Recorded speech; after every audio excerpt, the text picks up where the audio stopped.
दोस्तों, एक बार गौतम बुद्ध अपने आश्रम में अपने सभी शिष्यों को शिक्षा दे रहे थे कि दुनिया की सबसे तेज छुरी हमारी जुबान है और दुनिया के सबसे खतरनाक हथियार हमारे शब्द है, जो बिना किसी का खून बहाए लोगों को अंदर ही अंदर मार सकते हैं। हमारे शब्द हमारी सबसे बड़ी ताकत हो सकती हैं, लेकिन यह हमारी सबसे बड़ी कमजोरी भी हो सकती हैं। अगर हमें नहीं पता कि कब, कहां और क्या और कितना बोलना है। यदि हम सही समय पर सही इरादे के साथ सही शब्दों का प्रयोग करते हैं तो यह हमें एक सफल व्यक्ति बनाता है।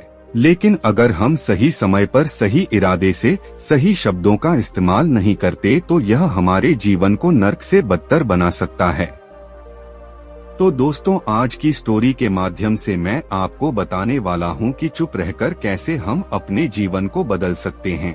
आपको चुप रहने की शक्ति का एहसास इस वीडियो में होने वाला है। वीडियो शुरू करने से पहले कमेंट बॉक्स में नमो बुद्धाय लिखकर वीडियो को लाइक जरूर करें और चैनल पर नए हैं तो चैनल को सब्सक्राइब करें। तो चलिए शुरू करते हैं इस कहानी को। जापान में एक बहुत ही प्रसिद्ध बौद्ध भिक्षुक रहा करते थे। उनका नाम रिसाई था। रिसाई अकेले रहते थे। दुनिया के शोर शराबे से दूर जंगल में वो रहते थे और वह बड़े ही ध्यानी और प्रभु भक्त व्यक्ति थे, इसलिए वह पूरे जापान में बहुत अधिक प्रसिद्ध थे। एक दिन एक राजकुमार रिसाई के पास आया और बोला, हे प्रिय भिक्षुक, मैं हमेशा थका हुआ, निराश और परेशान महसूस करता हूँ। मेरा मन बहुत अशांत रहता है। हालांकि मेरे पास सब कुछ है, दौलत, शोहरत, सुख सुविधाएं जो हर व्यक्ति चाहता है या उसे पाने की इच्छा करता है, लेकिन मेरे पास सब कुछ होने के बाद भी मेरे अंदर इतनी अशांति और चिंता क्यों है? रिसाई ने उसकी बात बहुत ही ध्यान पूर्वक सुनी और कुछ सोचने के बाद कहा, तुम इस प्रश्न का उत्तर जानते हो, बस तुमने कभी इस प्रश्न को हल करने की कोशिश नहीं की है।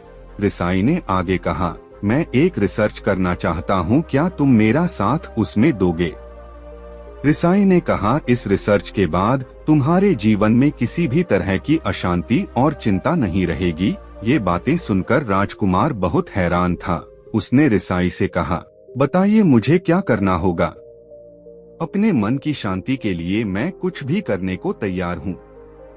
राजकुमार की इन्हीं बातों को सुनकर भिक्षु ने कहा, तो फिर आप अगले 15 दिन के लिए मेरे आश्रम में रहोगे और एक सामान्य व्यक्ति की तरह अपना जीवन व्यतीत करोगे और इन 15 दिनों में तुम अकेले और चुपचाप रहोगे, जितना हो सके कम बोलोगे। राजकुमार उस भिक्षु की बातें सुनकर सहमत हो गया। पहले दिन राजकुमार को लगा कि उसका मन सामान्य से अधिक अशांत और विचलित है। उसके मन में तरह तरह के विचार आ रहे हैं और वह आम लोगों की तरह जीवन जीने में असहज महसूस कर रहा है। उसे अंदर से बोलने की इच्छा हो रही थी, लेकिन वह चुपचाप रहा। उसके मुंह से एक भी शब्द नहीं निकला, बस वह चुपचाप बैठा रहता। लेकिन रात होते होते उसे अंदर ही अंदर शांति का अनुभव होने लगा। उसके लिए यह अनुभव अजीब था।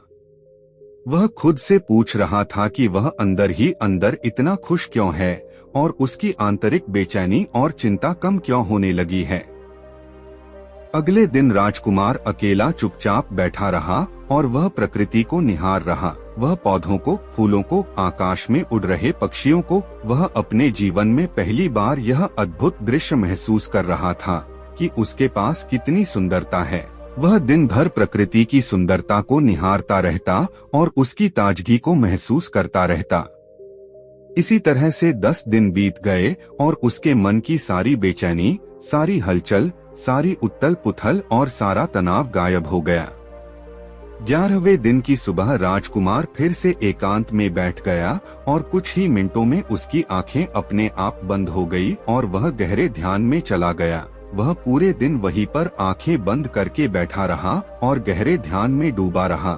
ना कोई शब्द, ना कोई चिंता। राजकुमार भीतर से असीम शांति और आनंद से भर गया। राजकुमार अपने बाकी के 4 दिन इसी तरह गहरे ध्यान में व्यतीत करने के बाद 15 दिन बाद रिसाई के सामने प्रस्तुत हुआ और रिसाई को प्रणाम करके बोला, प्रिय भिक्षु, मुझे उत्तर मिल गया कि मेरे मन में इतनी चिंता क्यों थी। मैं जान गया कि मेरा मन इतना अशांत और विचलित क्यों था। रिसाई मुस्कुराते हुए पूछा, बताओ क्या उत्तर मिला तुम्हें? राजकुमार ने कहा, मैं आवश्यकता से अधिक बातें करता था। मैं किसी पर भी अपने शब्द और ऊर्जा व्यर्थ करता था। मैं दिन भर अपने लोगों से फालतू की बातें करता रहता और फिर उन्हीं के बारे में अकेले में सोचता रहता और ज्यादातर समय नकारात्मक ही सोचता रहता। इस तरह मैं बस अपना समय बर्बाद कर रहा था। ज्यादा बोलने और नकारात्मक सोचने की वजह से मेरा मन अशांत और बेचैन हो गया था और इसी वजह से मैं किसी भी काम को ठीक से नहीं कर पा रहा था, जिसकी वजह से मैं हर काम में असफल होने लगा और फिर इन्हीं लगातार मिलने वाली असफलताओं की वजह से ही मैं और भी उदास और चिड़चिड़ा हो गया। इन्हीं सभी चीजों की वजह से मेरा जीवन नष्ट हो रहा था, लेकिन यहाँ पर बिताए हुए 14 दिन मेरे लिए पूरी तरह से अलग थे। मुझे कुछ अलग ही एहसास हुआ। अब मुझे ऐसा लग रहा है मैं अपना जीवन पूरी तरह से जी रहा हूँ, लेकिन इससे पहले मैं अपना जीवन गलत तरीके से जी रहा था और मैंने यह भी सीखा कि हमें सिर्फ ध्यान करने की जरूरत नहीं है।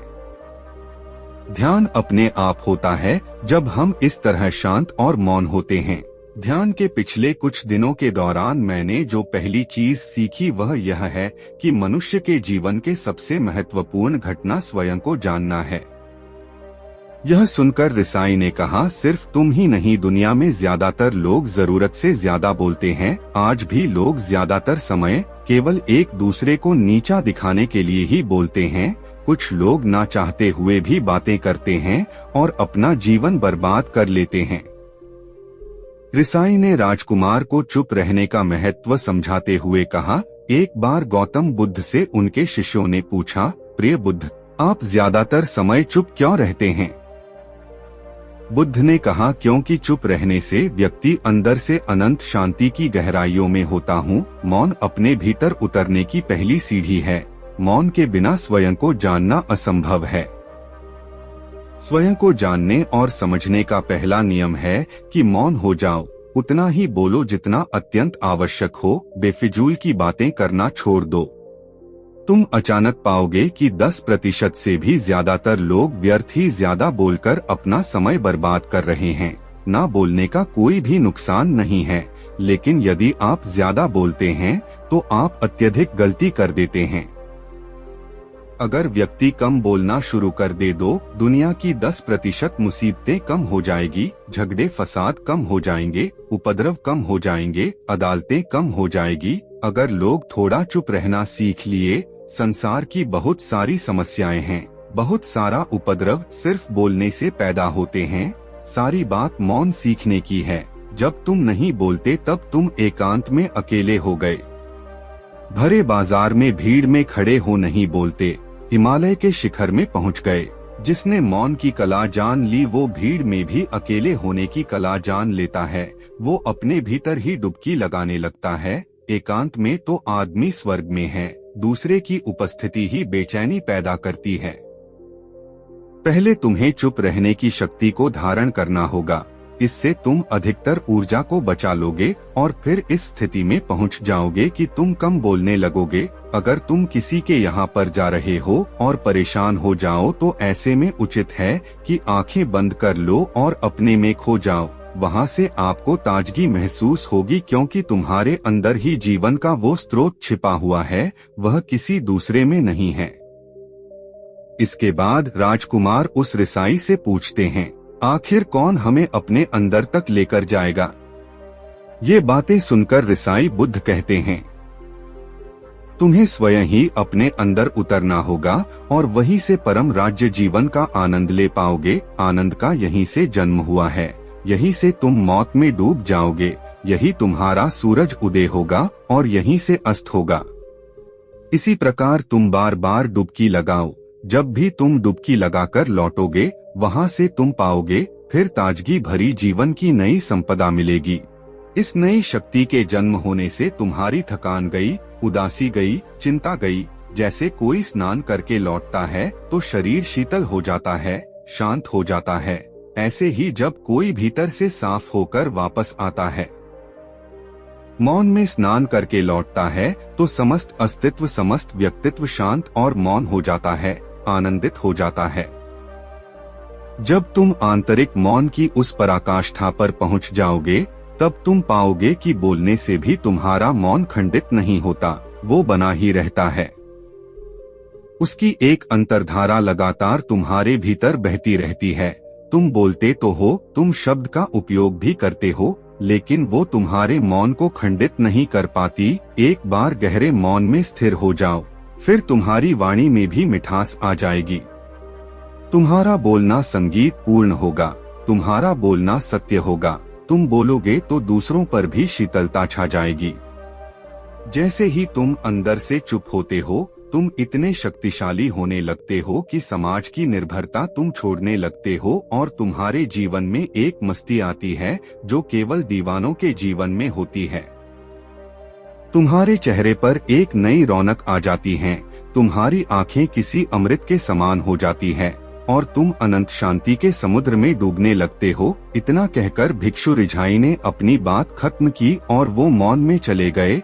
राजकुमार उनका पवाद कर कर अपने महल में चला गया। आपने भी अनुभव किया होगा कि बहुत ज्यादा बात करने से दिमाग अशांत हो जाता है, जिससे हम अपने दिमाग पर नियंत्रण खो देते हैं और साथ ही अपना ध्यान भी खो देते हैं। जो लोग बहुत ज्यादा बोलते हैं, उनके पास किसी एक काम पर ध्यान केंद्रित करने की काबिलियत नहीं होती। वो अपने किसी भी लक्ष्य पर पूरी तरह से केंद्रित नहीं कर पाते। अगर हमारा दिमाग एक जगह केंद्रित नहीं है, तो हम जीवन की सच्चाई नहीं समझ पाते और ना ही मनचाही सफलता कभी हासिल कर पाएंगे। इसके अलावा भी आपने देखा होगा कि जो लोग अधिक बोलते हैं, वो अक्सर लोगों के बीच हंसी का पात्र बन जाते हैं और जो लोग कम बोलते हैं और अपनी बात पर कायम रहते हैं, उन्हें लोगों से सम्मान मिलता है। लोग उनकी बातों को सुनते हैं और उन पर भरोसा भी करते हैं। जो लोग जरूरत से अधिक बोलते हैं और अपने विचारों के बारे में पक्के नहीं होते, उनका दिमाग स्थिर और विचलित रहता है, शोर से भरा रहता है और एक अशांत दिमाग वाला व्यक्ति जीवन में किसी भी चीज में सफल नहीं हो पाता, क्योंकि वह किसी भी काम में फोकस नहीं कर पाता। यदि किसी व्यक्ति को यह पता है कि उसे कब, कहाँ और क्या बोलना है, तो वह व्यक्ति सच में बहुत बुद्धिमान है और ऐसा व्यक्ति जहाँ भी जाता है, उसका व्यक्तित्व आकर्षण का केंद्र बन जाता है और वह जो कुछ भी करता है, उसमें सफल अवश्य होता है। अगर हम किसी महान और सफल व्यक्ति के व्यक्तित्व को गहराई से देखें तो पाएंगे कि वो कम बोलते हैं और कम से कम शब्दों में अपनी बात खत्म कर देते हैं। वो बोलने से पहले वो चीजों और जिसके बारे में उसे बोलना है, उनके बारे में गहराई से सोचते हैं। लेकिन जो लोग बहुत ज्यादा बोलते हैं, बहुत बार वो झूठ भी बोलते हैं और अपनी बातों से दूसरों के मन और विचारों पर कचरा डालते रहते हैं। वह ज्यादातर समय दूसरों की बुराई करते रहते हैं, इसलिए उनके अपने भी उनसे नफरत करने लगते हैं और उनसे बचने की कोशिश करते हैं। हमारे भारतीय उपनिषदों में कहा गया है कि हमारे शब्द वास्तविक ब्रह्म शक्ति हैं। मौन से धैर्य आता है, धैर्य से ध्यान और ध्यान से हम अपने जीवन के बारे में जागरूक हो जाते हैं। इसलिए अगर हम ज्यादा बात करते हैं तो हम मौन को खो देते हैं, जो मन की शांति का पहला स्तंभ है। दोस्तों, आज से हम भी चुप रहने का अभ्यास अवश्य करेंगे। आज से हम भी वही बोलेंगे जो जरूरी है और हम कोशिश करेंगे कि कम से कम शब्दों में अपनी बात खत्म करें और हो सके तो कोशिश करेंगे कि रोज कम से कम 30 मिनट एकांत में चुपचाप बैठेंगे और मुझे पूरा विश्वास है कि इससे हम सबके अंदर एक सकारात्मक बदलाव जरूर आएगा। इसी के साथ इस वीडियो को खत्म करते हैं। दोस्तों, उम्मीद करता हूँ आपको इस कहानी से एक अच्छी सीख मिली होगी। यह कहानी आपको कैसी लगी हमें कमेंट बॉक्स में कमेंट करके जरूर बताएं और साथ ही इस कहानी को अपने दोस्तों के साथ जरूर शेयर करें ताकि उन्हें भी इस कहानी से कुछ सीखने को मिल सके।